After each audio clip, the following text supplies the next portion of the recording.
দেখছেন কলকাতা টিভি, ভাস্বতী রয়েছি আপনাদের সঙ্গে। শুরু করছি মহাযুদ্ধে। রোকো presented by 1xBet, powered by UM in association with assure home appliances. Countdown তো শুরু হয়ে গিয়েছে, আর কয়েক মিনিটের অপেক্ষা। আর এই মুহূর্তে কলকাতা টিভি স্টেডিয়ামে বসে দুবাইয়ের কিন্তু উত্তেজনা, অর্থাৎ মরু শহরের উত্তেজনা, টানটান উত্তেজনা, উন্মাদনা আমরা কিন্তু এই মুহূর্তে একেবারে ফিল করতে পারছি। কারণ আর কিছুক্ষণের মধ্যেই ভারত পাক দ্বৈরথ, চিরপ্রতিদ্বন্দ্বী ভারত পাকিস্তান মুখোমুখি হতে চলেছে।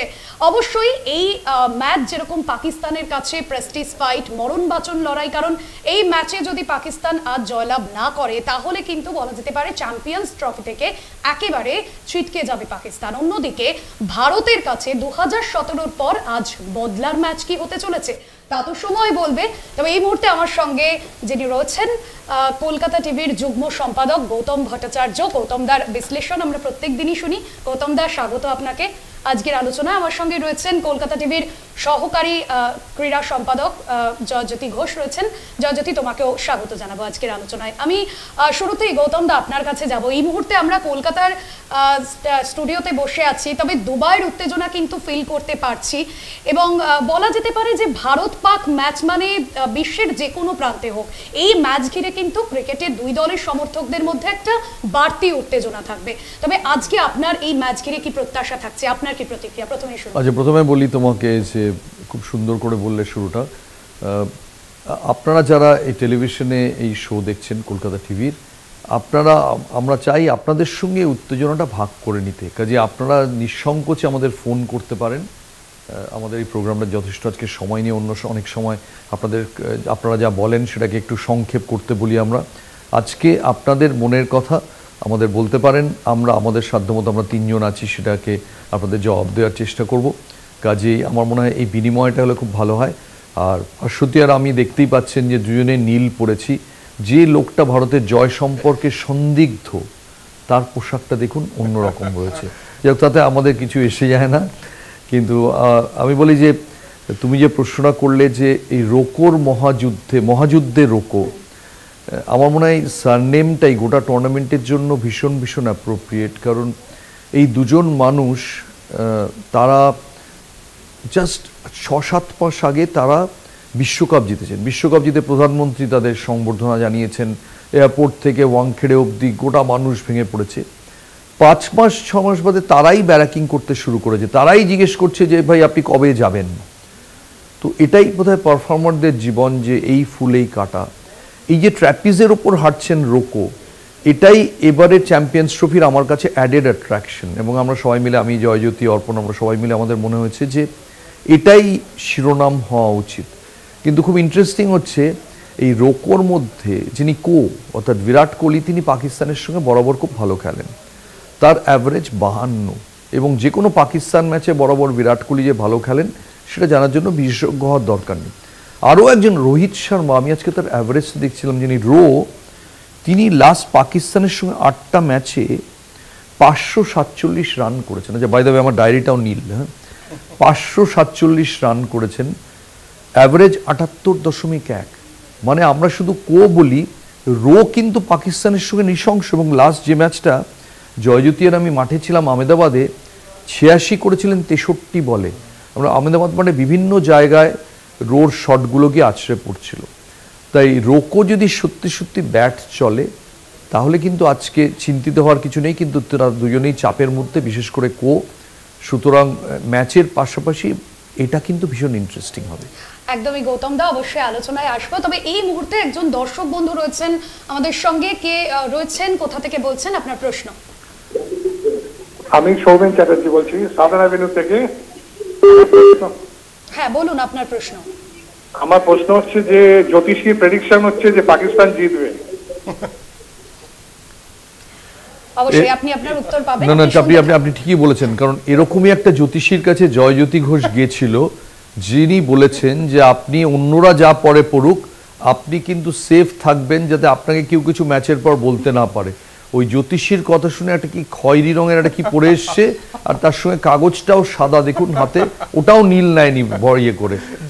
এটা কোন জ্যোতিষী? জয়জ্যোতি ঘোষ স্লগ ওভারে খেলবে, ইন্ডিয়া জিতবে আজকে, আমি একদম মানে নিশ্চিত। সব জ্যোতিষীর ভবিষ্যৎবাণী আজকে ফেল হবে, যারা পাকিস্তান জিতবে বলছেন, আর ইন্ডিয়া জেতার পর জাস্তিটা দেখবেন। তাই আমি এখন যেহেতু সবাই নীল পড়ছে, আমি একটু মানে হালকা আছি, একদম ম্যাচের পর অন্য লুকে দেখবেন। তাই এটাই বলার যে আজকে ইন্ডিয়া ছাড়া কোনো কথা হবে না।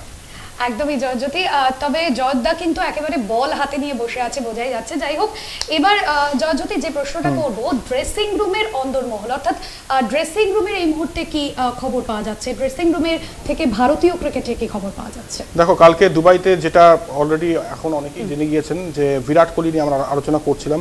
বিরাট কোহলি কালকে ভারতের যে প্র্যাকটিস শিডিউল ছিল তার থেকে 90 মিনিট আগে আসেন, এবং পরিষ্কার বোঝাই যাচ্ছে যে তিনি কতটা চাইছেন যে ছাপিয়ে যেতে। এবং অলরেডি গৌতম দা বললেন স্ট্যাটস যে তার অ্যাভারেজ পাকিস্তানের বিরুদ্ধে চ্যাম্পিয়ন্স ট্রফিতে তার অ্যাভারেজ 80, মানে 80-র ওপর তার অ্যাভারেজ চ্যাম্পিয়ন্স ট্রফিতে। তাই বিরাট কোহলি একদম মানে কেরিয়ারের, আমি জানি না তার মানে সায়ান্নে আছেন কিনা, কারণ এই বড় মাপের ক্রিকেটারদের নিয়ে কোনো প্রেডিকশন চলে না। তবে বিরাট কোহলি নিজেও চাইছেন যে একটা কিছু করতে। লেগ স্পিনে তার দুর্বলতা ধরা পড়ছে, এবং কালকে কিন্তু সেই 1.5 ঘন্টা তিনি প্র্যাকটিস করে যান টানা স্পিনের বিরুদ্ধে। তাই খবর এটাই যে বিরাট কোহলি এসছেন, এবং অপরদিকে বাবার আজম, অপরদিকে চিত্রটাও আমি বলতে চাইছি, বাবার আজম কিন্তু কালকে প্র্যাকটিস করেননি। ভাইরাল আছে, তবে তিনি খেলবেন। তিনিও সমালোচনায় ক্রুশবিদ্ধ। তিনি জানেন যে তার সঙ্গে একমাত্র তার ব্যাটটাই রয়েছে, তাই যদি কিছু করতে হয় ব্যাটের মাধ্যমেই করতে হবে। আর 90 বলে 64 রানের ফ্ল্যাশব্যাক অ্যাটলিস্ট আজকের দুবাইতে দেখা যাবে না, ইটকু কনফার্ম। আরেকটা জিনিস বলার, সেটা হচ্ছে গৌতম গম্ভীর এবং রবীন্দ্র জাদেজা গতকাল 40 মিনিট কথা বলেন দুজনে একসঙ্গে, এবং তারপর দুজনে হাগ করেন, আলিঙ্গন করেন। এটা কি কোনো রকম ইশারা? জাদেজা কি, আমরা সব অনুমান করতে পারি, মানে আমরা জেস্টার দেখে অনুমান করতে পারি জাদেজা কি খেলবেন না, তার জায়গায় কি অন্য কেউ আসছেন। তবে এই দৃশ্যটা কিন্তু কালকে ধরা পড়েছে। আর আরেকটা বিষয় বলার, যে ভারতীয় দলের অন্যান্য ক্রিকেটাররা বেশ মানে টকবগে রয়েছেন। শুভমান গিল বলছেন যে এটা আর বাকি 5টা ম্যাচের মতোই আমাদের লক্ষ্য চ্যাম্পিয়ন্স ট্রফি জয়। তাই সব মিলিয়ে বলা যায় যে ভারতীয় ক্রিকেটাররা একটা পজিটিভ ফ্রেম অফ মাইন্ডে রয়েছে। তবে পাকিস্তান যেদিন খেলবে সেদিন কিন্তু ভুগতে হবে। একদমই। এবং বিরাট কোহলি, আমি একটা জিনিস বুঝি, ওরা একটা সন্দেহজনক দুবাই কানেকশন রয়েছে, কে কাকে হাক করছে সেটাও টেনে এনেছে। খবর তো রাখতে হবে না। একদমই। এবং যেমনটা জয়জ্যোতি বলছিল, গৌতম দাও বলছিলেন যে বিরাট কোহলি পাকিস্তানের বিরুদ্ধে কিন্তু একেবারে রেকর্ড বলা যেতে পারে, কারণ আমরা দেখেছিলাম মেলবোর্নের সেই ইনিংস টি20 বিশ্বকাপে, এবং তা কিন্তু বলা যেতে পারে যে একেবারে চিরকালীন লোকগাথা। এই মুহূর্তে একজন দর্শক বন্ধু রয়েছেন আমাদের সঙ্গে ফোন লাইনে। কে রয়েছেন, আপনার প্রশ্ন? হ্যালো, আমি পশ্চিম মেদিনীপুর জেলা থেকে মিলন দলাই বলছি, গোলগ্রাম অন্তর্গত চকপুয়া গ্রাম। হ্যাঁ বলুন, আপনার প্রশ্ন বলুন। আজকে অবশ্যই ভারত জিতবে, এবং কুলদীপের জায়গায় বরুণ চক্রবর্তীকে খেলানো উচিত। অবশ্যই আপনি শুনতে থাকুন, অবশ্যই আপনি আপনার উত্তর পাবেন। আমি গৌতম দা আপনার কাছে আসবো। বরুণ চক্রবর্তীকে খেলানো উচিত, এবং আমরা দেখেছি, আমি ঠিকই বলেছি, আমি ওই জন্য নীল ডায়েরি শরণাপন্ন হচ্ছি। কুলদীপ যাদব একটা স্ট্যাটস দেখছি যে 2023 থেকে 2023-এ ওয়ার্ল্ড কাপের পর 8 ইনিংসে 7টা উইকেট নিয়েছেন, অ্যাভারেজ 41। আর ওয়ার্ল্ড কাপের আগে 27 ম্যাচে 48 উইকেট, 19.9। আমি কিন্তু কে কাকে হাক করছে সেটা বলতে পারছি না, আমি বলছি নিশক ডেটা পরিসংখ্যান বলছে যে কুলদীপ যাদবের ইদানিং পারফরমেন্স 41 হচ্ছে তার অ্যাভারেজ হয়ে গেছে, যেখানে একটা সময় অ্যাভারেজ ছিল 19.9 থেকে 41 হয়ে গেছে পার উইকেট। আমি কুলদীপ যাদবের ভীষণ বড় ফ্যান, আমার দারুণ লাগে কুলদীপ যাদবকে। কুলদীপ যাদব প্রতিবার বাদ গেলে খুব খারাপ লাগে, কারণ এরকম মিস্ট্রি বোলার আজকাল ক্রিকেটে বেশি নেই। কিন্তু জানি না যদি এটাই ডেটা এই কথা বলে, আজকালকার দিনে ডেটাটা খুব ইম্পর্টেন্ট। কাজে কুলদীপ যাদবকে যদি আজকে টিমে রাখাও হয়, তাকে ইমিডিয়েটলি কিছু করতে হবে, নইলে কিন্তু ভবিষ্যতে বাদ চলে যেতে হবে। বরুণ চক্রবর্তী চলে আসবেন, অলরেডি দেখো বরুণের জন্য ফোন আসা শুরু হয়ে গেছে। বিভিন্ন লোক, এর আগেও দেখছি যে বরুণ এখন ফ্লেভার অফ দ্য সিজন, কাজে বরুণের জন্য ফোন আসা শুরু হয়ে গেছে। মার খেলে জয়জ্যোতি বলবে বরুণ বাজে বোলার, এক্ষুনি বলে দেবে কুলদীপকে বসানো ভুল হয়েছিল, হাক করেছিলেন রাত্রিরে অমুক ইয়েতে। কিন্তু এটা ঠিকই যে কুলদীপ যাদবের জন্যে চাপটা বাড়ছে। আমরা হয়তো শুধু রোকোর মহাযুদ্ধ বলছি, মহাযুদ্ধের রোকো, কুলদীপ যাদবও একটা ছোটোখাটো যুদ্ধেই আছে। গৌতমদাকে একটা প্রশ্ন আমার এখানে রয়েছে, সেটা হচ্ছে যে গাভাস্কার একটা মানে তার কথা বলছেন যে 4 জন স্পিনার খেলাক ভারতীয় দল, 4 জন স্পিনার খেলাক, একজন পেসার তো মোহাম্মদ শামি রয়েছেন, বাকিটা হার্দিক পান্ডিয়া কাজ করে দেবেন। আবার একটা মানে আরেকটা দিক বলছে, হরভজন সিং বলছেন যে বরুণ চক্রবর্তীকে খেলানো হোক কুলদীপের জায়গায়, সঞ্জয় মঞ্জরেকর আবার বলছেন কুলদীপকে খেলানো হোক। এই যে এতজন এত রকম মতামত দিচ্ছেন প্রাক্তন ভারতীয় ক্রিকেটাররা, আপনি কিছুক্ষণের জন্য মানে ভুলে যান আপনি গৌতম ভট্টাচার্য, আপনি ভাবুন যে আমি রোহিত শর্মা, কিছুক্ষণ পরে মাঠে নামবো, আপনি কাকে পিক করবেন? আমি কুলদীপ যাদবকেই রাখবো বরুণ চক্রবর্তীকে, কারণ পাকিস্তান স্পিনটা ভালো খেলে। আমি দুম করে হয়তো ঝুঁকি নেব না, আমি চাইবো মোটামুটি সেম টিম রাখতে। যদি চেঞ্জ করি একমাত্র হর্ষিত রানার জায়গায় আর্শদীপ সিংকে খেলাবো। একদমই, এবং আমরা দেখেছিলাম জয়জ্যোতি বরুণ চক্রবর্তী। আচ্ছা, ও নিজেরটা বললো না কিন্তু, খুব কনভিনিয়েন্টলি নিজের টিমটা বলো। অবশ্যই আমি এখানে কুলদীপ যাদবের দিকেই আস্থা রাখবো, কারণ চায়নাম্যান একটা ফ্যাক্টর হয় অবশ্যই, আর আর্শদীপ সিং অবশ্যই এখানে ফ্যাক্টর হবে। অনেকেই বলছেন যে অবশ্যই বলে লাভ নেই, আর্শদীপ, আমি ক্যাপ্টেন হলে আর্শদীপকে খেলাবো, কারণ বহুদিন মধ্যে একমত মোহাম্মদ শামি, আমি আসলে কাউকে মানে ক্ষুণ্ণ করতে চাই না, তবে আর্শদীপ অবশ্যই আমার টিমে থাকবে, কারণ হর্ষিত রানা এর আগের ম্যাচে 3 উইকেট পেয়েছেন। অনেকেই বলবেন, অনেকে ট্রোলও করতে পারেন আমাকে, তবে তাও অন দ্য গিভেন ডে যেটা মানে আজকের পরিস্থিতি অনুযায়ী আর্শদীপ থাকলে মনে হয় মোহাম্মদ শামির উপর চাপটা কমবে, কারণ আর্শদীপের কিন্তু বিগ ম্যাচ প্লেয়ার, এর আগে পাকিস্তানের বিরুদ্ধে খেলার অভিজ্ঞতা রয়েছে। হর্ষিত রানা সেদিক দিয়ে কিন্তু একদম নবাগত। আমি বলছি না তিনি সফল হবেন না, তিনিও হয়তো সফল হবেন এবং হয়তো তিনিই খেলবেন, হর্ষিত রানাই খেলবেন, কারণ গৌতম গম্ভীরের প্রিয় পাত্র এবং গত ম্যাচে যেখানে 3 উইকেট পেয়েছেন তারপর তাকে বাদ দেওয়ার হয়তো প্রশ্ন নেই। তবে আর্শদীপ যদি খেলেন তাহলে তিনি কিন্তু ট্রাম্প কার্ড হতেই পারেন। ও যে বলছে ট্রোল করতেই পারেন, ট্রোলিং অলরেডি কিন্তু ট্রোলড হচ্ছে। কি কারণে ট্রোলড হচ্ছে সেটা সোশ্যাল মিডিয়াতে গেলেই জানা যাবে, যে ওর ওয়ালেটটা কেউ দেখতে পাচ্ছে না, এবং ওরা অবাক হয়ে মানুষ, এখন সাধারণ মানুষও বলতে শুরু করেছে যে ওয়ালেটটা এরপরেও বের করছে না। না আজকে এটা তুমি দেখেছো তো? হ্যাঁ দেখেছো। আজকে ফিশ মার্কেটে যখন যাই সকালবেলা, আজকেও বলে যে আজকে কি ভারত জিতলে আপনার ওয়ালেট দেখা যাবে। আমি আপনার থেকে ফিশ কিনছি, এরপর আপনি এই কথাটা বলছেন। তো যাই হোক, ওয়ালেট দেখা যাবে, তবে আমি সতর্ক, পাকিস্তান ম্যাচটা আমার কাছে ফ্যাক্টর নেই। চ্যাম্পিয়ন্স ট্রফি ভারত জিতুক, অবশ্যই ওয়ালেট দেখবে। একদমই, আমাদের আলোচনা তো জমে উঠেছে, তবে দর্শক বন্ধুরাও ফোন করছেন। কে রয়েছেন এখন এই মুহূর্তে, আপনার নাম বলুন আর আপনার কি প্রশ্ন?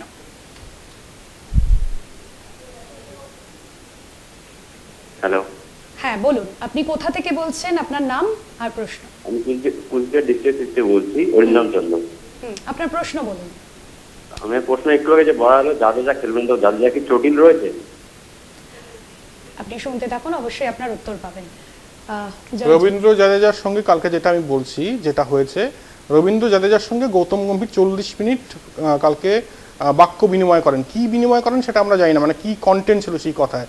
তারপর দুজনে আলিঙ্গন করেন। কখন আলিঙ্গন করেন মানুষ? কিছু একটা সমঝোতা হলে, কিছু একটা ট্রুথ হলে, সেখান থেকে অনুমান করা হচ্ছে তিনি কি খেলবেন কি খেলবেন না। মনে হচ্ছে এখনো জাদেজা খেলবেন, তবে জাদেজা যদি না খেলেন তাহলেও কিন্তু অবাক হওয়ার কিছু থাকবে না। জাদেজার যদি হালকা চোট থেকে থাকে, একটা কোথায় দেখছিলাম জাদেজা হালকা চোট আছে, হয়তো গৌতম গম্ভীর অনেক সময় কোচরা, ও যেটা বলছে সেটা ঠিক, যে কোচরা অনেক সময় নিয়ে গিয়ে বোঝান যে এই ম্যাচটা এই কারণে তোমাকে করতে পারছি না, অথবা নিভৃতে কথায় আলাদা স্ট্র্যাটেজির জন্য কথা হতে পারে। অনেক সময় সিনিয়রকে বাদ দিলে তার সঙ্গে আলাদা করে অনেকক্ষণ দীর্ঘক্ষণ কথা বলে বোঝাতে হয়। জাডেজার চোট যদি ঠিক থাকে, যদি জাডেজা সুস্থ থাকেন, তাহলে বাদ যাওয়ার কোনো কারণই নেই, কোনো কারণ নেই। যদি জাডেজার সামান্য চোট থেকে থাকে, জাডেজা যদি জোর করেন যে না আমি তাও খেলবো, তখন কোচ বলতে পারেন যে না এই ম্যাচটা খেলো না। আমার নিজের ধারণা টিম, আমি চাই টিমে চেঞ্জ হোক, কিন্তু আমার ধারণা টিমে হয়তো চেঞ্জ হবে না। একদমই, অবশ্যই আমরা আবারও আলোচনা আসবো। শুভমান গিল তিনি সাংবাদিক সম্মেলন করে গতকাল বেশ কিছু গুরুত্বপূর্ণ কথা বলেছেন, তার থেকে নির্যাস কে উঠে আসছে জয়জ্যোতির থেকে জানতে। তার আগে তুমি বলো যে শুভমান গিল কি তোমার হার্ট থ্রব ইন্ডিয়ান টিমে কে? বিরাট কোহলি। তারপরে কে? তো চলে গেছে আগের জেনারেশন, নতুন জেনারেশন বলো। শুভমান গিলকে রাখতে পারি। শুভমান গিলকে রাখতে পারো, দেখি একদম শুভমান গিল নিয়ে প্রশ্ন একদম ওই তো মানে ওটাই বলা যে দিল তো একই হয় কিতনে বার চোরি করোগে গিল। তো গিল নিয়ে বলার, কালকে গিল আসেন, প্রেস কনফারেন্স করেন এবং ভীষণ স্মার্ট প্রেস কনফারেন্স। অনেক ভারতীয় ক্রিকেটারের প্রেস কনফারেন্স দেখে এসেছি। শুভমান গিল ভাইস ক্যাপ্টেন, বোঝা যাচ্ছে ভবিষ্যতের ক্যাপ্টেন হতে চলেছেন।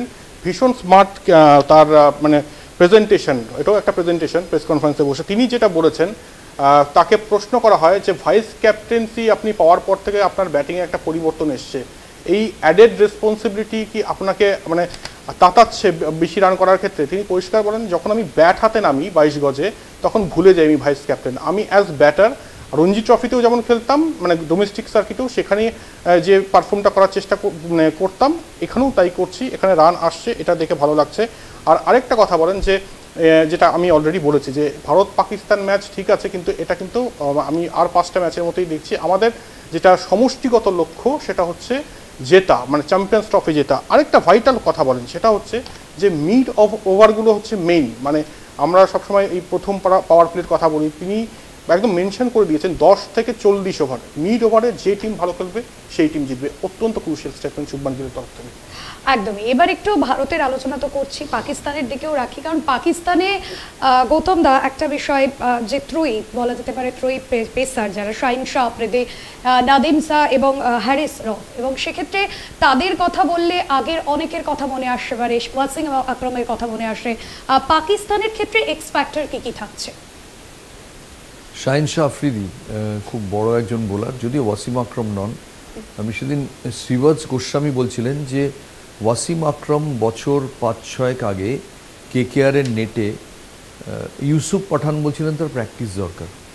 তখন কে বল করবে, একজন বাহাতিকে আনা হয়েছে, সে বোধহয় পাশের নেটে ছিল। তখন ওয়াসিম আকরমকে অনুরোধ করেন যে ওয়াসিম আকরম যদি এসে একটু প্র্যাকটিস দেন। এবং ওয়াসিম আকরমের তখন পায়ে কোনো শুজ নেই যে স্টার্ট করে বোলাররা বোলিং করেন, জাস্ট একটা নর্মাল ট্রেনিং শু যেরকম হয়। তখন ওয়াসিম বলটা চান, প্রথম বলটা ইউসুফ পাঠানের হেলমেটে লাগে, 4 স্টেপ। ওয়াসিম আকরম 4 বছর আগে বয়স কত হবে, 52-53, 4টে স্টেপ নিয়ে একটা ডেলিভারি করছেন, হেলমেটে লাগছে কারেন্ট ইন্ডিয়া প্লেয়ারের। এতেই বোঝা যায় যে গ্রেটনেসটা কোন পর্যায়ে। সো ওয়াসিম আকরমের নাম আজকে এই লেভেলই নয় শাহিন আফ্রিদি, কিন্তু শাহিন আফ্রিদি ওয়াসিম আকরমের এই যে সাম্রাজ্য, তার পরম্পরার একটা ওয়াসিম আকরম একটা সরু এক্সটেনশন। শাহিন শাহ আফ্রিদি যে ঠিকঠাক বল করতে পারেন, করাচিতে নিজের ঘরের মাঠে বল করতে পারেননি, 10 ওভারে 60 রান দিয়ে কোনো উইকেট পাননি। আজকে শাহিন শাহ আফ্রিদির দিকে প্রথম লক্ষ্য থাকবে সবার, যে তিনি যদি রোহিত শর্মাকে ফিরিয়ে দিতে পারেন। কারণ রোহিত শর্মা, আমি স্ট্যাটসটা আরেকবার বলছি, 8টা ম্যাচে পাকিস্তানের সঙ্গে লাস্ট 8টা ম্যাচে 547 রান, অ্যাভারেজ 78। মেন প্লেয়ার যিনি পাকিস্তানকে ভাঙেন শুরু থেকে। শাহিন শাহ আফ্রিদিকে নিশ্চয়ই বলা হবে যে রোহিত শর্মার বাহাতি পেস বোলারদের বিরুদ্ধে দুর্বলতা আছে, এবং তিনি 56টা বলে দেখা যাচ্ছে তাকে দুবার শাহিন আফ্রিদি অতীতে আউট করেছেন। রোহিত শর্মার উইকেটটা নিতে হবে, এবং ঠিক এই কারণেই কালকে আমরা একটা মানে India Pakistan all time best 11 করেছিলাম। তাতে সৌরভকে কেন নেওয়া হয়েছে, রোহিত শর্মাকে কেন নেওয়া হয়নি, আমাকে অনেকে ওখানে দেখলাম ফেসবুকে লিখেছেন কেন সৌরভ। একটা বড় কারণ হচ্ছে রোহিত শর্মা ওয়াসিম আকরম লেভেলের কোনো বোলারই খেলেননি, এরাই তার প্রবলেম করছে বাহাতি পেস বোলাররা। ওয়াসিম আকরম হলে কী হতো আমার বারবার মনে হয়েছে। আজকের দিনের জন্য শাহিন শাহ আফ্রিদি কিন্তু জানেন যে তার রেপুটেশনটা নির্ভর করে আছে আজকের ম্যাচের ওপর। যদি আজকে রোহিত শর্মাকে কম রানে ফিরিয়ে দিতে পারেন, পাকিস্তান জিতলো কি হারলো, তার পার্সোনাল ব্র্যান্ড ইকুইটি অক্ষত থাকবে। ওই জায়গাটা খুব ইম্পর্টেন্ট। নাদিম শাহ, তুমি 3 জনের কথা বললে, নাদিম শাহ, হ্যারিস রাফ, এদের লক্ষ্য থাকবে একজনকে শুভমান গিলকে তাড়াতাড়ি ফেরত পাঠানো এবং তোমাকে বিষণ্ণ করা, এবং তোমার মতো অনেক শুভমান গিলের ফ্যানদের বিষণ্ণ করা। কিন্তু এই দুজন প্লেয়ারকে যদি তাড়াতাড়ি করে ফেরানো যায়, স্পেশালি রোহিতকে, ইন্ডিয়ান ইনিংসের মোমেন্টামটা থমকে যাবে। কারণ বিরাট কোহলি এখন এমন একটা ফর্মে খেলছেন যে প্রথমে তিনি নিজেকে বাঁচাবো তারপরে রান করবো, এরম ধরনের ব্যাপার। তাহলে ইন্ডিয়ার শুরুতেই রানটা কিছুটা আটকে যেতে পারে। যে পাকিস্তানের দিক থেকে একমাত্র আশা যে পাকিস্তান যদি শুরুতেই উইকেট নিতে পারে, অথবা 2 নম্বর পাওয়ার প্লেতে, ব্যাটিং পাওয়ার প্লেতে ঝড় তুলতে পারে হর্ষিত রানার মতো অনভিজ্ঞ কোনো বোলারকে মেলে। এখানে আমার একটা প্রশ্ন অবশ্যই গৌতম দাকে, আপনারা এতক্ষণ গৌতম দার অ্যানালিসিস শুনছেন, এবং একই সঙ্গে কিন্তু আপনারা দেখতে পাচ্ছেন যে দুবাইয়ের কি চেহারা, কচিকাচারা বেরিয়ে পড়েছেন অলরেডি দুবাইয়ের এই স্টেডিয়ামের উদ্দেশ্যে ভারত পাকিস্তান ম্যাচ যেখানে হবে। এখানে একটা প্রশ্ন, সেটা হচ্ছে যে গতকাল প্রাক্তন পাকিস্তান ক্রিকেটার, আগে ইউসুফ ইউহানা ছিলেন, এখন মোহাম্মদ ইউসুফ, তিনি বলছেন ভারত কোথায় এগিয়ে জানেন? ভারত এগিয়ে হচ্ছে ভারতের কোয়ালিটি মানের স্পিনার রয়েছে, 4 জন স্পিনার, 5 জন স্পিনার বা 3 জন স্পিনার যাই হোক না কেন, যেখানে পাকিস্তান 1 জন স্পিনার নিয়ে খেলছে। আকিব জাভেদ, তিনিও প্রাক্তন পাকিস্তান ক্রিকেটার, তিনি এখন কোচ। তিনি বলছেন আমরা কার কি স্ট্রেংথ উইকনেস নিয়ে ভাবছি না, আমাদের স্ট্রেংথ অনুযায়ী আমরা খেলবো। মোহাম্মদ ইউসুফের এই যে স্টেটমেন্টটা যে পাকিস্তান পিছিয়ে এই জায়গাতেই যে পাকিস্তানের মাত্র একজন স্পিনার। আপনি কি ট্রু, দুবাই উইকেটে তোমার স্পিনার লাগবে, স্পিনার তোমার নেই। মাত্র আবরার আহমেদ একজন স্পিনার আছেন যার ডাক নাম হ্যারি পটার টিমের মধ্যে, এছাড়া আর কেউ নেই। এবার হ্যারি পটার তিনি রাজত্ব কায়েম করতে পারবেন কি না সেটা আমরা দেখব, কারণ বাকি দিক দিয়ে তিনি কতটা সহযোগিতা পাবেন সেটা খুব ইম্পর্টেন্ট। কারণ দুবাই উইকেটে দেখা যাচ্ছে বল ঘুরছে, গাদ্দাফিতে ঘুরছে না। গাদ্দাফিতে কালকে যা ব্যাটিং হয়েছে 351 করে একটা টিম হেরে গেছে। তো কাজেই আমার মনে হয় যে এখানে স্পেশালি যদি ভারত পরে ব্যাট করে এবং যেখানে বল অলরেডি ঘুরছে সেখানে মাত্র একটা স্পিনার থাকাটা পাকিস্তানের প্রচুর অসুবিধা করবে এই জায়গাটা। এবং পাকিস্তান সিলেক্টররা যখন ফখরুজ্জামান বাইরে চলে গেলেন তখনও কেন স্পিনার নিলেন না এটা কারো বোধগম্য হচ্ছে না। একদম। এই মুহূর্তে একজন দর্শক বন্ধু রয়েছেন আমাদের সঙ্গে, অনেকক্ষণ অপেক্ষা করেছে ওনাকে। কে বলছেন, কোথা থেকে বলছেন, আপনার প্রশ্ন?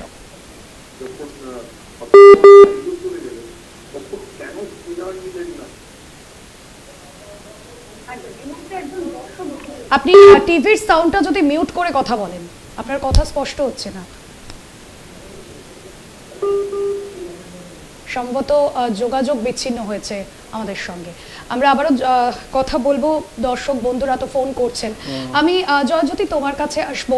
পাকিস্তানের ক্ষেত্রে এক্স ফ্যাক্টর তো বললেন গৌতম দা, তুমি কি মনে করছো? দেখো, একটা কথা বলার, আমি এখানে শাহিদ আফ্রিদির কথা একটা বলতে চাইবো। শাহিদ আফ্রিদি গতকাল একটা কথা, খুব গুরুত্বপূর্ণ কথা বলেছেন যে 90s-এ পাকিস্তান টিমে ম্যাচ উইনার ছিল অনেক, এবং সেখানে তারা একার দৌড়তে ম্যাচ বের করে নিত। সে ইজাজ আহমেদ বলো, ইনজামাম বলো, ঠিক আছে, কিন্তু এই টিমে ম্যাচ উইনার নেই, একজনও নেই। তিনি বাবার আজমকেও রাখছেন না ম্যাচ উইনার। তিনি বলছেন যদি পাকিস্তানকে ম্যাচ জিততে হয় তাহলে সমষ্টিগত কন্ট্রিবিউশন প্রয়োজন। যদি তারা করতে না পারে তাহলে ভারত কিন্তু ম্যাচ জিতে যাবে এবং খুব ইজিলি জিতবে। তাই দুটো পার্থক্য খুব মানে মাইনরলি দেখলে শাহিদ আফ্রিদি যেটা বলছেন যে ম্যাচ উইনার এই টিমে নেই, সেই জন্য সবাইকে কন্ট্রিবিউট করতে হবে। মানে এই টিমে কেউ ইনজামাম নয়, আর যেটা 90s-এ ছিল। তাই এটা কিন্তু ভাইটাল একটা স্টেটমেন্ট। গৌতম, আপনি কিভাবে দেখছেন? আমি পুরোটা এগ্রি করি না। আমি মনে করি Mohammad Rizwan is a match winner. Mohammad Rizwan যদি রান করেন, মোহাম্মদ রিজওয়ান একটা ঝোড়ো ইনিংস ম্যাচের ভাগ্য ঠিক করে দিতে পারে। পাকিস্তানে অনেক অনামি আছেন যাদের উপর কেউ এক্সপেক্ট করছে না, এরকম কোনো মিডল অর্ডারে কেউ মেরে দিল, হঠাৎ করে নায়ক হয়ে গেল। আজকে জার্মানি ভার্সেস আর্জেন্টিনা যে ফাইনালটা ব্রাজিলে 2014-তে, তাতে এক্সট্রা টাইমে একজন এসে সে নায়ক হয়ে গেল, তার নাম কেউ শোনেনি। পরবর্তীকালে সে যেন ওই গোলটা করার জন্যই জন্মেছিল, মেসির স্বপ্নভঙ্গ করার জন্য। এরকম কেউ যদি অতর্কিত উঠে আসে আমি অন্তত অবাক হব না। এটা ঠিকই যে আগেকার মতো ম্যাচ উইনার মোহাম্মদ রিজওয়ান এবং শাহেন শাহ আফ্রিদি, আমি এখনো বলছি শাহেন শাহ আফ্রিদি যদি রিদমে চলে আসেন তাহলে কিন্তু যথেষ্ট ভয়ঙ্কর তিনি। একদমই। আলোচনা তো চলছে, তবে সময় এখন একটা বিরতির। ফিরছি বিরতির পর, সঙ্গে থাকুন। বিরতির পর আলোচনা এই মুহূর্তে জমজমাট। তবে দর্শক বন্ধু রয়েছেন এই মুহূর্তে একজন। কে বলছেন, আপনার নাম, আপনার প্রশ্ন? আমার নাম তুহিনা। আমার প্রশ্নটা হচ্ছে যে এই যে দুবাই স্টেডিয়ামের যে পিচ, যে স্লোয়ার পিচ, সেখানে অক্ষর প্যাটেল আর হচ্ছে কুলদীপ যাদবের মতো যে ভালো যে স্পিনার, তারা মানে তাদের বল ঠিক কতটা প্রভাব ফেলবে পাকিস্তানের ওপর? এই যে স্লোয়ার পিচ যেখানে দেখা যাচ্ছে বল থমকে যাচ্ছে, সেখানে এত ভালো ভালো যে ইন্ডিয়ান টিমে যে স্পিনার রয়েছে, সেখানে কতটা প্রভাব ফেলবে বলে মনে হচ্ছে? একদম। আপনি শুনতে থাকুন এই অনুষ্ঠান। গৌতম দা, তুহিনা, আপনার প্রশ্নটা খুব ইন্টারেস্টিং। আমার মনে হয় যে দুবাইতে এই উইকেটে বেশ কিছু ম্যাচ হয়েছে এই সিজনে। যেহেতু ম্যাচটা হয়েছে উইকেটে, কিছুটা উইকেট একেবারে ফ্রেশ উইকেট নয়, উইকেট অনেকটা খেলা হয়েছে, বল কিছুটা টার্ন করছে, আমরা অলরেডি দেখেছি। যদি পরে পাকিস্তান ব্যাট করে, ভারতীয় স্পিনারদের বল ভালো রকম ঘুরবে। এবার টসটা কে জিতবে সেটা দেখার। মনে হয় টস যেই জিতুক তারা প্রথম ব্যাট করতে চাইবে। যদি ভারত প্রথম ব্যাট করে, পাকিস্তান পরে বল করে, তাহলে 4 জন পেসার নিয়ে ভারত কিন্তু পাকিস্তানকে কিছুটা সমস্যায় ফেলবে। সেটা মোটামুটি অন্তত কাগজ কলমের হিসেব তাই বলছে। একদমই। আমি জয়দাকে বলবো। জয়দা, বিরতিতে যাওয়ার আগে বেশ একটা গুরুত্বপূর্ণ বিষয় নিয়ে তুমি আলোচনা করার কথা বলছিলে। সবচেয়ে গুরুত্বপূর্ণ বিষয় ছিল যে জয় একটা চা কফির ব্যবস্থা করবে, সেটা করতে চূড়ান্ত ব্যর্থ হয়েছে। এটা কিন্তু এই ক্যামেরার সামনেই বলা দরকার। মানে গৌতম দা আজকেও আমাকে স্টেজিং করে যাচ্ছেন, কিছু করার নেই। তবে ভারত পাকিস্তান ম্যাচ জিতলে আমরা দুজনে একসঙ্গে কফি খাবো, আর কালকে আরো কিছু বড় কিছু খাবো। যাই হোক, আমি একটা কথা বলি, রাত্রির 12টার সময় কোন কফির দোকান মানে 5 স্টার হোটেল ছাড়া কোথায় খোলা থাকে আমায় বলবে? আর 5 স্টার হোটেলে যদি রাত্রি 12টায় নিয়ে যায় আমি ছবি তুলে সমস্ত যে কটা সোশ্যাল মিডিয়া আমি আছে পোস্ট করবো, সেই পরিস্থিতি হবে না। কলকাতা কিন্তু ক্যান্টিনে কফি হবে যদি ভারত জেতে। যাই হোক, আর একটা বিষয় বলার, এটা অবশ্যই ইম্পর্টেন্ট একটা বিষয়, কালকের ম্যাচ অনেকেই দেখেছেন, ভারত পাকিস্তান ম্যাচেই আছি আমরা, তবে কালকের ম্যাচটা অবশ্যই ছুঁয়ে যেতে হবে অস্ট্রেলিয়া এবং ইংল্যান্ড। এই ম্যাচে একটা ঘটনা ঘটেছে এবং এই ঘটনায় কিন্তু তোলপাড় এই মুহূর্তে, মানে পাকিস্তান ক্রিকেট বোর্ড একদম ফুঁসছে। কি ঘটনা? সেটা হচ্ছে যে অস্ট্রেলিয়ান টিম, মানে এই গদ্দাফি স্টেডিয়ামে যখন ম্যাচ হচ্ছে, তার ম্যাচ শুরু হওয়ার আগে আমরা জানি যে ন্যাশনাল অ্যানথেম চলে, এবং অস্ট্রেলিয়ান টিমের ন্যাশনাল অ্যানথেমের জায়গায় ভারতের ন্যাশনাল অ্যানথেম বেজে ওঠে। আর এটাতে কিন্তু সাংঘাতিকভাবে পাকিস্তান ক্রিকেট বোর্ড মানে তারা প্রায় এক হাত নিয়েছে আইসিসিকে, কারণ এটার দায়িত্বে নাকি আইসিসি ছিল, এবং তারা একটা লিখিত মেল পাঠিয়েছে যে যেখানে ভারত খেলছে না পাকিস্তানে, আমরা দেখেছি এর আগে যে তিরঙ্গা নিয়ে কি হয়েছে, তারপরে অবশ্য তিরঙ্গে উঠছে অবশ্যই পাকিস্তানের আকাশে, তবে এটা যেটা হলো অস্ট্রেলিয়ান ন্যাশনাল অ্যানথেমের জায়গায় ভারতের ন্যাশনাল অ্যানথেম, ভারত পাকিস্তান ম্যাচের আগের দিন। তাৎপর্যপূর্ণ। গৌতম দা, আপনার টেক। তাৎপর্যপূর্ণ মানে এটা হঠাৎ করে হয়েছে, এবং যেটা সম্প্রচার সংস্থা জিও স্টার বলছেন যে সেখানে কোনো কর্মী, আসলে কি হয় ন্যাশনাল অ্যানথেম অনেক মাঠে লাইভ গাওয়া হয়, তুমি জানো অনেক সময় লাইভ গাওয়া হয়, অনেক সময় লাইভ কেউ গান না হয়তো সেটা চালানো হয়। সেই চালানোর সময় যখন অস্ট্রেলিয়ান ন্যাশনাল অ্যানথেমটা চালানো, সেই সময় ভুল করে কেউ সম্প্রচার সংস্থার তরফে যারা ওটা করছিলেন, পরিচালনা করছিলেন, তারা ভারতের ন্যাশনাল অ্যানথেমটা চালিয়ে দেন। এবার গদ্দাফিতে এই আবহে ভারতের জনগণমন শুরু হতেই একটা আওয়াজ ওঠে গ্যালারি থেকে, তখন দ্রুত ওটা বন্ধ করে অস্ট্রেলিয়ান এটা চালানো হয়। আমি এরম ঘটনা নজিরবিহীন আমি কোনোদিন দেখিনি। ইনফ্যাক্ট যখনই ন্যাশনাল অ্যানথেম হয়, আমি জানি না কেন আমার বারবার মনে হয় যে যিনি গাইছেন তিনি হয়তো রেকর্ড করে রাখেন, তিনি হয়তো ট্র্যাকে গান, কিন্তু যেমন অমিতাভ বচ্চন কলকাতায় একলা চলরে ট্র্যাকে রেকর্ড থাকলেও আবার নিজে লাইভ গিয়েছিলেন ট্র্যাকের ওপরে। এরম বারবার করে জাতীয় সঙ্গীতের শিল্পীরা যখন আসেন, আমার বারবার মনে হয় যে এটা এত প্রিসিশন দরকার। মানুষ তো বাই চান্স যদি এদিক ওদিক হয়ে যায় তাহলে কি হবে, কিন্তু এখানে দেখা গেল মানুষ নয়, যন্ত্র বিশ্বাসঘাতকতা করেছে মানুষের সামান্য অনবধানতায়। আর ভারত পাকিস্তান ম্যাচের উত্তাপটা আরো বাড়িয়ে দিয়েছে। একদমই। আমি গৌতমদার কাছেই আসবো। গৌতমদা, দুবাইয়ের উইকেট কেমন হতে চলেছে? কারণ অনেকেই বলছেন উইকেট টিম ইন্ডিয়ার কাছে কতটা সহায়ক হতে চলেছে, এই বিষয়টা না, টিম ইন্ডিয়া তো দেখাই যাচ্ছে দুবাইয়ের জন্য 4টে স্পিনার বেঁচেছে, 5 জন টোটাল টিমের স্পিনার, এবং সেটা ঠিকই বেঁচেছে। আমার ধারণা দুবাই যেরম ছিল স্পিন সহায়ক সেরমই হবে। যদি না হয় তাহলে আমার মনে হয় রাত্রের শোতে এটাই প্রথম বিষয় হবে, উইকেট কি করে বদলে গেল। একেবারে আরেকটা বিষয় সেটা বলার, যেটা হচ্ছে যে শিশির পড়ছে না, এবং কালকে শুভমান গিলকেও বলা হয়েছে শিশির নিয়ে ডিউ ফ্যাক্টর হতে পারে কিনা। গতকালও কিন্তু ডিউ মানে সেভাবে তার প্রভাব দেখায়নি। ডিউ গদ্দাফিতেও ডিউ পড়েনি, গদ্দাফিতে পড়েনি, আগের দিন পড়েনি। আর ডিউ না পড়লে তো টসটাও খুব একটা ফ্যাক্টর হবে না, টসটা ফ্যাক্টর হবে। ডিউটা না পড়ে, অর্থাৎ তুমি মানে নিশ্চিন্তে পরে বল করতে পারবে, অর্থাৎ তুমি প্রথম ব্যাট করবে পরে বল করবে। ডিউটা যদি ফ্যাক্টর হয় তখন তুমি আগে, সবাই চাইবে আগে বল করে নিতে যাতে তুমি বোলারদের অসুবিধা না হয়। আর ডিউ যেহেতু ফ্যাক্টর নয়, কাজে জিতে নির্বিঘ্নে তুমি আগে ব্যাট করে নিতে পারো। একদম। একজন দর্শক বন্ধু রয়েছেন ফোনের ওপার থেকে, কে বলছেন? আপনার প্রশ্ন।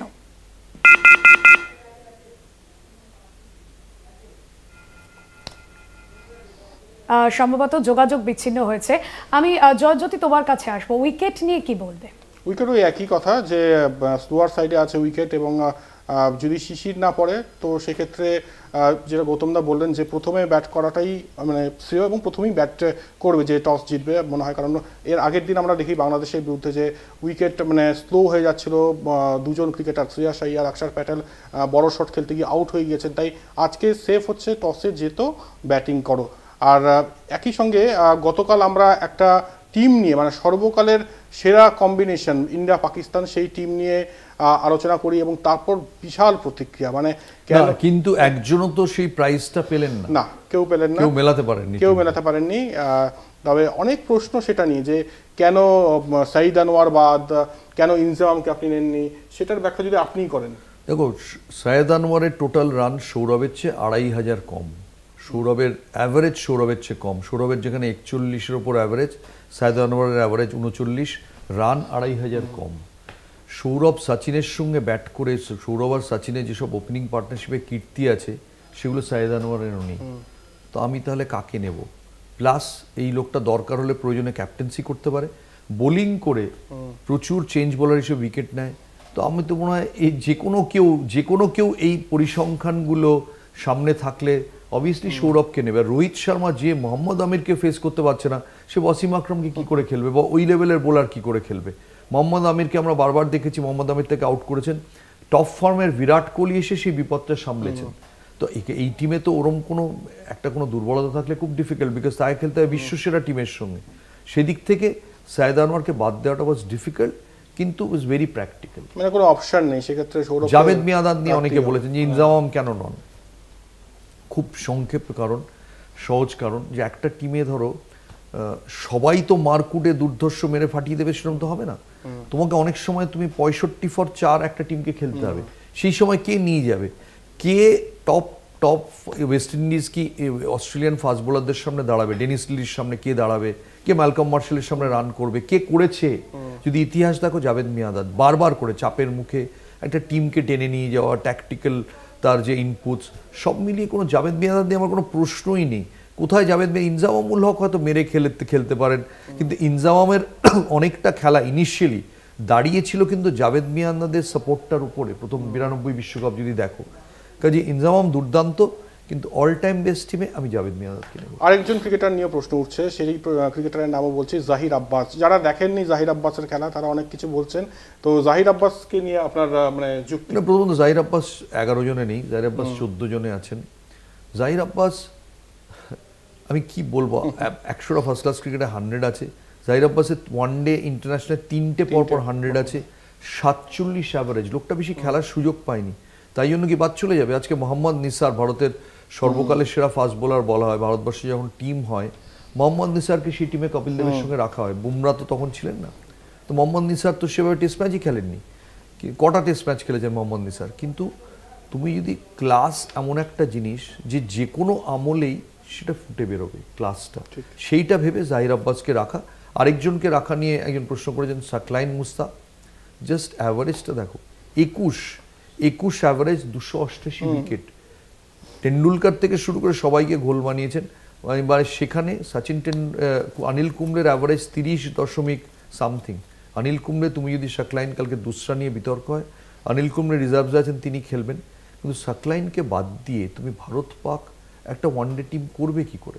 অবশ্যই একদম। এই মুহূর্তে একজন দর্শক বন্ধু রয়েছেন আমাদের সঙ্গে। কে বলছেন, কোথা থেকে বলছেন? আমি আসানসোল থেকে বলছি। হ্যাঁ, আপনার প্রশ্ন। আমার প্রশ্ন, ওই 3টে বুড়োকে রোহিত শর্মা, বিরাট কোহলি আর হার্দিক পান্ডিয়া কবে টিম থেকে তারা বেঁধে কতদিন ধরে চান্স দেবে? একদমই। ফোন করার জন্য অনেক ধন্যবাদ। আপনি শুনতে থাকুন। জয়জ্যোতি। না, এটা গৌতম দাই দেখ। না, এটা আমি অ্যানসার দিতেই পারছি না। দুপুরবেলা আজকে রোববার হঠাৎ কেন মনে হলো যে দাদা ভাল লাগছে না আপনার এদের দেখতে? হার্দিক পান্ডিয়া কি দোষ করলো? আমি মানছি ওর শরীরে অনেকগুলো ট্যাটু আছে, কানে দুলো পরে, কিন্তু ও তো last world cup T20 final, আমি জানি না আপনি রাত্রির জেগে ফাইনালটা দেখেছেন কিনা, হার্দিক পান্ডিয়া ছাড়া ম্যাচই জিততেন না। সেই ম্যাচে প্লেয়ার অফ দ্য ম্যাচ হয়েছিলেন বিরাট কোহলি ছাড়াও জিততেন না। রোহিত শর্মা সেই ম্যাচে শুরুর ঝড়টা তুলেছিলেন রোহিত শর্মা। এমনকি ওয়ার্ল্ড কাপ ফাইনাল যেটাতে আমরা হেরে গেছিলাম, সেটাও রোহিত শর্মার উইকেট থেকে ম্যাচটা ঘুরে। এই 3 জন অনেক দিন আছেন তো কি, কিছুদিন পর যখন চলে যাবেন আপনি ফোন করে বলবেন যে এদের উত্তরসূরি কোথায় আসবে।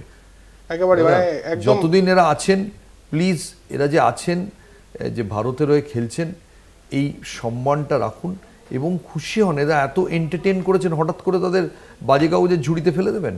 অবশ্যই। আর এত তারা সার্ভ করছেন। হার্দিক পান্ডিয়ার কথা বলছেন, চ্যাম্পিয়ন্স ট্রফির ফাইনালটা মনে করে দেখুন 2017-তে তিনি একা কিন্তু খেলছিলেন। পরে জাদেজা যদি সেলফিশলি তাকে রান আউটটা না করতেন, তাহলে ম্যাচের ভাগ্য হয়তো বদলাতো না, কিন্তু অনেকটা কাছে কিন্তু নিয়ে যেতে পারতেন। তাই হার্দিক পান্ডিয়া ছেড়েই দিন। হার্দিক পান্ডিয়া একজন ট্রাম্প কার্ড, মানে তিনি ম্যাচ উইনার।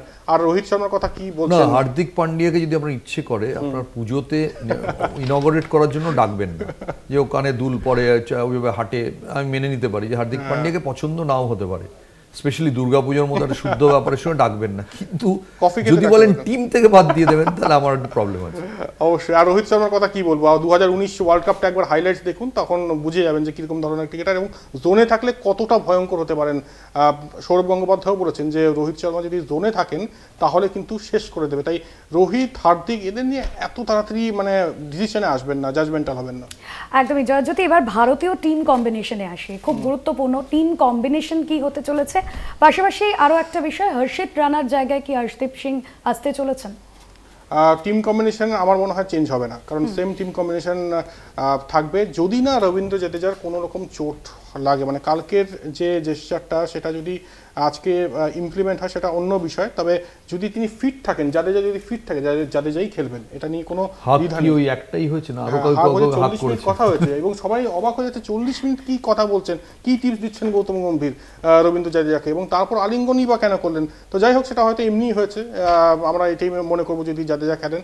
তবে জাদেজা খেললে তো খেললো, আর না খেললে দেখা যাক যদি কে আসে তার বদলে। তবে আমার মনে হয় কোনো রকম চেঞ্জেস হবেন না। অনেক বিশেষজ্ঞ বলছেন, হরভজন সিং, সুনীল গাভাস্করের মতো বিশেষজ্ঞ বলছেন যে বরুণ চক্রবর্তীকে অবশ্যই খেলানো উচিত, তিনি এক্স ফ্যাক্টর হতে পারেন। তবে কুলদীপকে মানে কুলদীপের উপর ভরসা রাখাটা এত তাড়াতাড়ি, মানে ভরসা না রাখাটা মনে হয় ঠিক হবে না।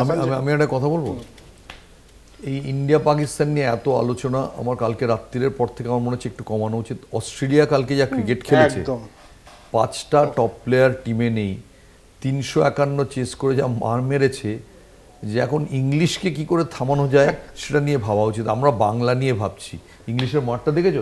ইংলিশ যা খেলে দিয়েছে ইংল্যান্ড। তখন ট্রেনে ছিলে না খেলাটা? না, তখন খেলাটা দেখি, আমি তো ট্রেনে যেতে যেতেও খেলা দেখি। তো সত্যি মানে এই হলুদ জার্সিটা ভয়ঙ্কর, মানে যে কোনো ফিল্ডেই হলুদ জার্সি ভয়ঙ্কর। তাদের 5 জন ক্রিকেটার, কি ক্রিকেটার থাকুক না থাকুক, অস্ট্রেলিয়া মানে অস্ট্রেলিয়া যখন খেলবে একদম ছাপিয়ে যাবে। 351 চেস করা এবং তারপর ওই ইংলিশের ওরকম ব্যাটিং, মানে আরও যেন জমিয়ে দিল এই চ্যাম্পিয়ন্স ট্রফি। আমরা আশা করছিলাম হয়তো অস্ট্রেলিয়া কিছু করতে পারবে না, তবে কালকের পর অস্ট্রেলিয়াও কিন্তু এই চ্যাম্পিয়ন্স ট্রফি জয়ের অন্যতম দাবিদার হয়ে গেল। এবং আমি কালকে যখন অফিস থেকে ফিরছিলাম তখন খুব আনন্দ নিয়ে ফিরছিলাম যে ইংল্যান্ড 351 করেছে, ইংল্যান্ডই জিতবে। অস্ট্রেলিয়া হেরে গেলে দারুণ লাগে, কারণ অস্ট্রেলিয়া হচ্ছে যে কোনো টুর্নামেন্টে, নকআউট টুর্নামেন্টে ভারতের প্রধান প্রতিপক্ষ। তারপরে গিয়ে যা মার দেখলাম এবং অস্ট্রেলিয়াকে যেভাবে জিততে দেখলাম, ম্যাক্সওয়েল নেবে মার, তার জোস ইংলিশ নেবে মার, তাতে মনে হচ্ছে যে এই অস্ট্রেলিয়াকে থামানোটা কঠিন হবে কিন্তু। একদমই। আমি এবার একটু পাকিস্তান শিবিরের খবর জানতে চাইবো। আজকের যে ম্যাচ, পাকিস্তানের কাছে কি কি চ্যালেঞ্জেস ফেস করতে হতে পারে? পাকিস্তানের কাছে পুরোটাই চ্যালেঞ্জ। পাকিস্তানের কাছে বাঁচার উপায় আমরা কালকে প্রোগ্রামে আলোচনা করেছি। পাওয়ার প্লেতে হর্ষিত রানাকে মারতে হবে। হর্ষিত রানার পরে কুলদীপ যাদবের কনফিডেন্স কম, কুলদীপ যাদবকে মারতে হবে। এই দুজন বোলার, হর্ষিত রানা নতুন না, ইন্ডিয়া পাকিস্তান ম্যাচের নার্ভে প্রেশার নিতে পারবেন কিনা কেউ জানে না। আর কুলদীপ যাদব নিজে প্রেশারে আছেন, কারণ ইদানিং উইকেট টুইকেট পাচ্ছেন না। এই দুটো জায়গায় যারা একটু রয়েছে, রয়েছে, তাদের তোমায় মারতে হবে।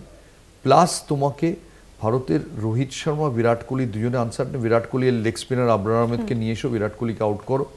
আর কোনোভাবে শাহিন শাহ আফ্রিদি যদি উইকেট বের করে দিতে পারে, তাহলে কিন্তু তুমি এই দুটো জায়গা থেকে তুমি জেতার রাস্তা বার করতে পারো। তুমি যখন আন্ডারডগ, তখন তুমি ওই পিকে ব্যানার্জি একটা কথা বলতেন যে বাস্কেটবলে হোল্ড কোর্ট প্রেস বলে একটা কথা আছে, গোটা কোর্টে প্রেসিং করো ক্রমাগত। সেটা তুমি যখন আন্ডারডগ, তখন তুমি সেটা করতে পারবে না, তোমার করার মতো তখন ওই সামর্থ্য থাকে না, তোমায় তখন ছোটো ছোটো কাজ করতে হয়। অর্থাৎ প্রদীপ ব্যানার্জি উদাহরণ দিতেন যে স্বপন রাউত একজন ফুটবলার ছিলেন, সে যদি মোহাম্মদ আলীর সামনে লড়ে, মোহাম্মদ আলীর সামনে মোহাম্মদ আলী ঘুষিতেই নক আউট করে দেবে, তাকে পেছন দিয়ে সামনে দিয়ে একটু চুলকাতে হবে, কামড়ে দিতে হবে। অর্থাৎ তার লড়াইটা হবে একটু গেরিলা লড়াই। পাকিস্তানকে ওই ধরনের লড়াই করতে হবে ভারতকে হারানোর জন্য, কারণ ভারত একটা সাজোয়া গাড়ি, সামনে পড়ে গেলে ভারতের খেলায় খেললে পাকিস্তান জিতবে, তাকে অন্যভাবে ম্যাচে আসতে হবে। একদমই। একজন দর্শক বন্ধু রয়েছেন এই মুহূর্তে আমাদের সঙ্গে, কোথা থেকে বলছেন, আপনার নাম কি, প্রশ্ন আপনার? দত্ত বলছি, নরেন্দ্রপুর থেকে। আচ্ছা, বলুন আপনি।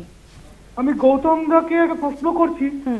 গৌতম দা, আজকে ভারত পাকিস্তানের একটা ম্যাচ চ্যাম্পিয়ন্স ট্রফির মতো একটা টুর্নামেন্টে, কিন্তু আমাদেরকে মনে হয় না যে গত 5 বছর 10 বছর আগে একটা 50 ওভারের ভারত পাকিস্তান ম্যাচ নিয়ে যে উন্মাদনা হতো, বা সেই উন্মাদনাটা আজকের চ্যাম্পিয়ন্স ট্রফিতে ভারত পাকিস্তান খেলা হবে, সেই উন্মাদনা বা সেই আমরা মানে ফিল করতে পারছি? আমার মনে হয় এখানে আইএসএল এ আজ মোহনবাগান লিগ শিল্ড জিতবে তাই নিয়ে 62,000 লোক হইচই করে এতে খেলা দেখতে যাচ্ছে যুবভারতী ক্রীড়াঙ্গনে। তাহলে কি 50 ওভারের ওভারঅল খেলাটার এই আকর্ষণটাই কি কমে যাচ্ছে? আগামী দিনে কি আমরা দেখবো যে T20 থাকছে আর মাঝামাঝি টাইপের কিছু একটা খেলা উঠে আসছে, টেস্ট ক্রিকেট? 50 ওভারের ক্রিকেট তার ভবিষ্যৎটা কি মনে হচ্ছে আগামী? আমরা এই যে কটা চ্যাম্পিয়ন্স ট্রফির খেলা দেখলাম, কোথাও আমি বিরাট ভাবে যে বাসে ট্রেনে একটা বিরাট আলোচনা অমুক হেনা তেনা সেরকম হইচই করা বা একটা উত্তেজনা বা তাই নিয়ে উৎকণ্ঠা টেনশন, সেগুলো তো সাধারণ মানুষের মধ্যে আর সেইভাবে চোখে পড়ছে না। আগে ইন্ডিয়া পাকিস্তানের ম্যাচ হলে রাস্তায় মনে হতো কারফিউ হয়ে গেছে, সেগুলো কোথায়? আপনার মতামতটা একটু জানতে চাইছি। দেখুন, আমার ভাই একটা প্রবলেম হচ্ছে, আমার বয়সের সঙ্গে স্মৃতিশক্তিটা এত খারাপ হয়ে গেছে না, একটু লম্বা শুনলেই ভুলে যাই আগে কি শুনেছিলাম। কিন্তু আমি যতদূর মনে পড়ছে, আপনি বলেছেন প্রথম প্রশ্নটা ছিল যে ভারত পাকিস্তান এই উত্তেজনার অভাব নিয়ে। এটা ওয়ানডে বলে বোধহয় শুধু নয়, এটা পাকিস্তান ইদানিংকালে এত খারাপ খেলছে যে পাকিস্তানের খারাপ খেলার জন্যে অনেকটা এই খেলাটা অনেক একপেশে হয়ে গেছে।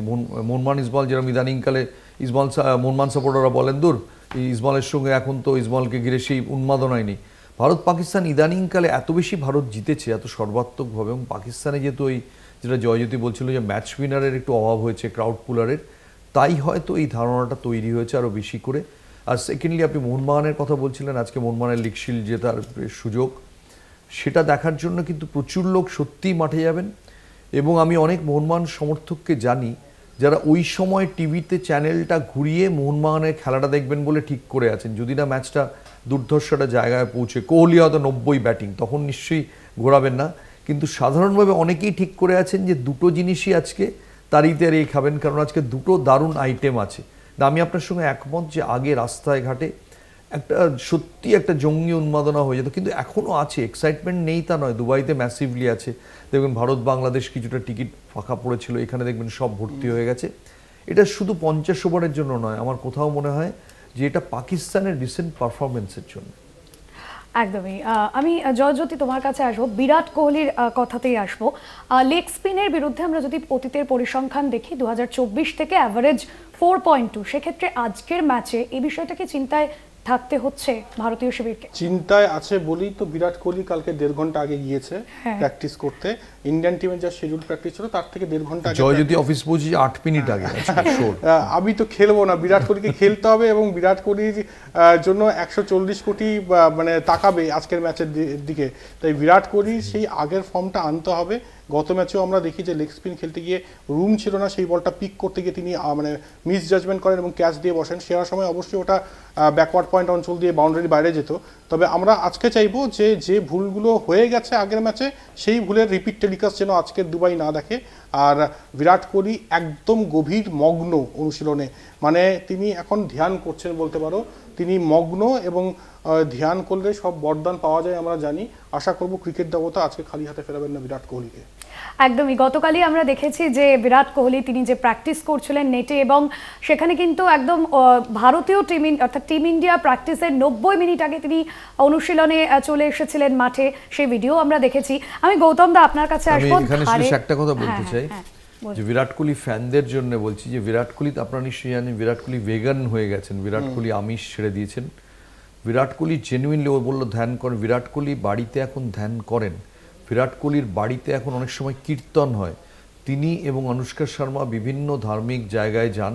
বিরাট কোহলি ভেতর থেকে অনেকটা স্পিরিচুয়াল হয়ে গেছেন। অনেকে মনে করেন যে স্ত্রীর সংস্পর্শে তিনি চেঞ্জ হয়েছেন, কিন্তু আগে যেরকম একটা উদগ্র বিরাট কোহলিকে ক্রিকেট মাঠে দেখা যেত, এখন কিন্তু ততটা দেখা যায় না। নিশ্চয়ই আবার তার একটা স্ফুলিঙ্গ হয়তো বেরোয় কখনো কখনো। বিরাট কোহলি নিজেকে ব্যক্তিগত জীবনেও অনেকটা বদলেছেন।